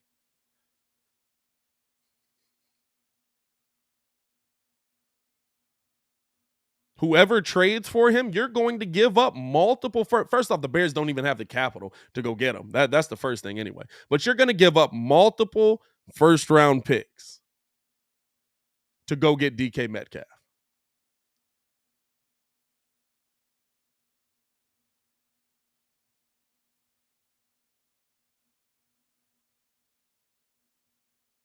You're going to give up multiple first-round picks. He's going to command number one money.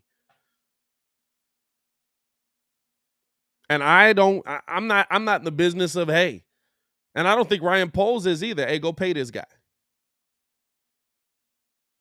Go pay this guy to give you number one production. Not a guy that's 56 yards per game. Whether he missed 4 games with how many games did Russell Wilson play last year? Russell Wilson played 17 or 15 games? How many games Russell Wilson played last year? 14, I think, right? He missed 3 weeks because the bye week was in between there. Russ played 14 games last year. 3 games ain't enough to take you from 60 catches or from over 80 yards a game to 50 yards a game. They're playing them different.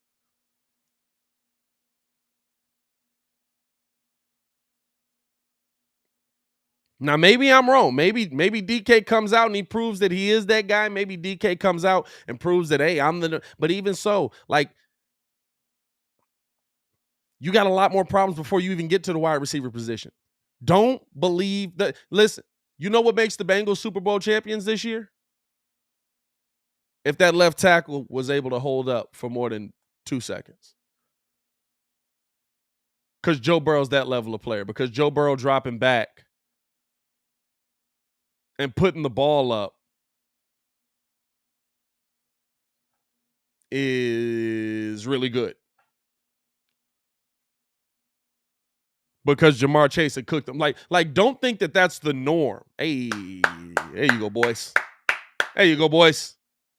Don't think that that's the norm. You don't know if your left tackle can play right now. You don't know if your right tackle can play right now. Don't think that that's the norm.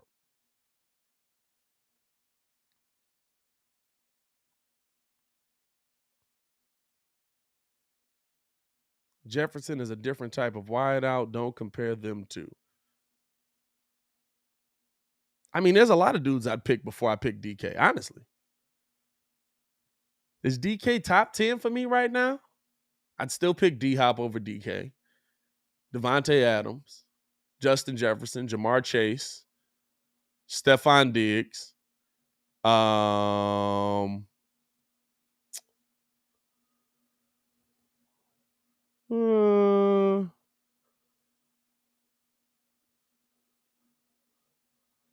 I'm trying to think of wide receivers in the NFL.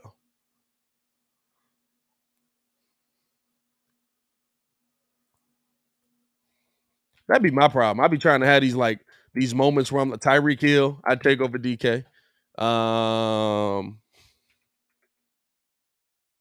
Cooper Cup, I'd take over DK. Yeah. Debo Samuel, I'd take over DK. I don't know if I'd take T. Higgins over DK. I ain't gonna lie to you. Let's see.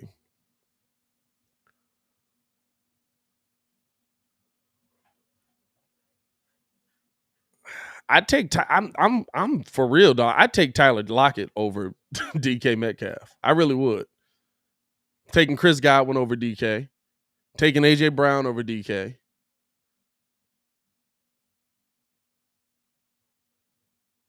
Taking Keenan Allen over DK.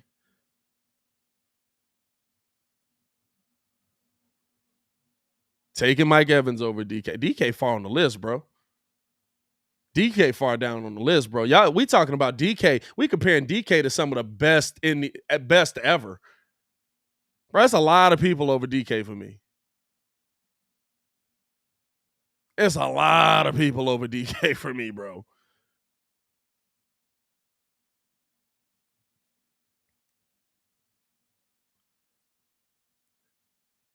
It's a lot of people over DK for me, bro. Y'all comparing DK to some of the best ever, bro. DK ain't even the best in it. There's nobody on this list that I just said. Maybe if Cooper Cup keep doing what he's doing, there's nobody on the list that I just said that I would even compare to some of them names y'all threw out there with DK.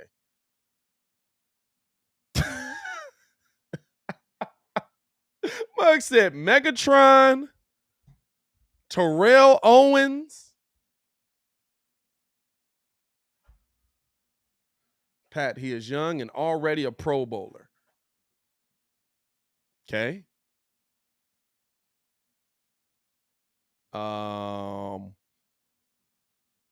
Good job. So are all these dudes. Like, I mean, is Justin Jefferson old? Seeing the stats. Looking at the stats right now. Justin Jefferson is old.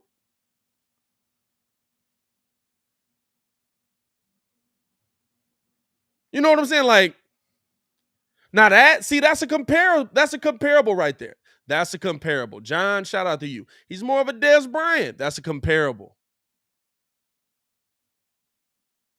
That's a comparable I can live with.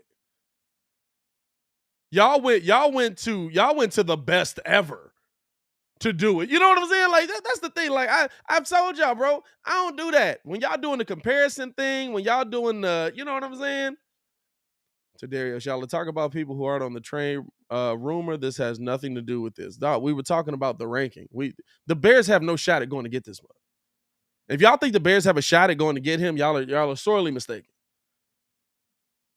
The Bears have no shot at going to get him.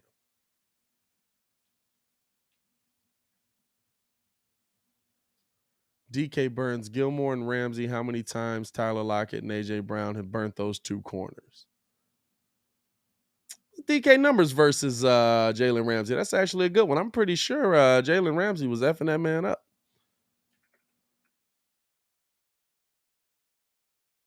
Let's see.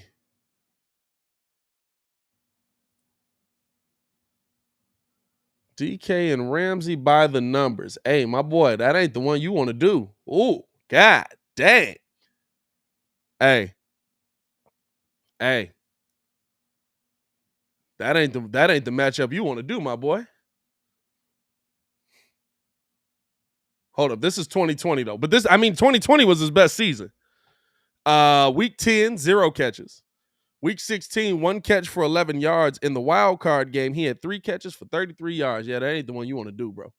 Yeah, nah, bro. You know what I'm saying? And this is the thing. I think y'all think I'm saying like DK Metcalf is garbage. I'm not saying DK Metcalf is garbage. What I'm saying is the people y'all comparing him to, he ain't that. Is he good enough that the Bears ain't gonna get him because they don't have the draft capital to go get him? Yes.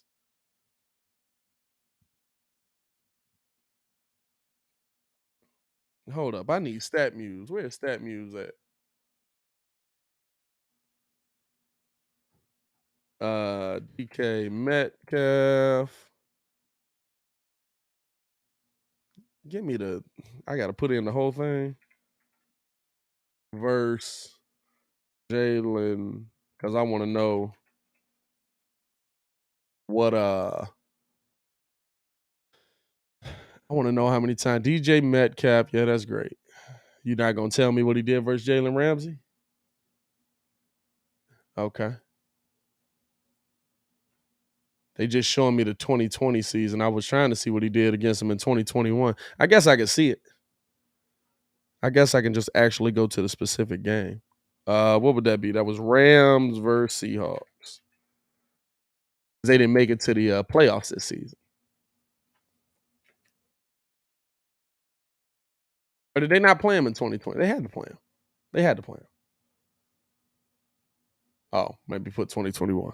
I like how this is how we closing the show. Just me looking up DK Metcalf numbers. That's the wild card round. Is that 20? Seahawks versus Rams. Cooper Kupp had 2 tutties. Shout out to Cooper. It can't be good, dog. Gerald Everett is their best receiver that day. Gerald Everett is a fantasy nightmare, by the way, if y'all ever had him.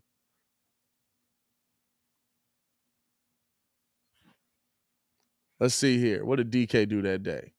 DK had 6 catches for 52 yards and no touchdown.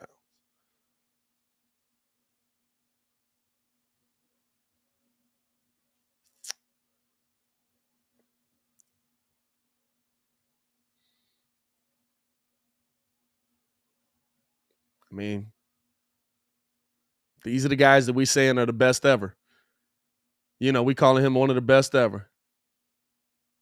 I'm not saying he bad, but I'm saying y'all got to chill on the comparisons, dog. I'm not saying he bad, but y'all definitely got to chill on the comparisons. What are he doing the next game?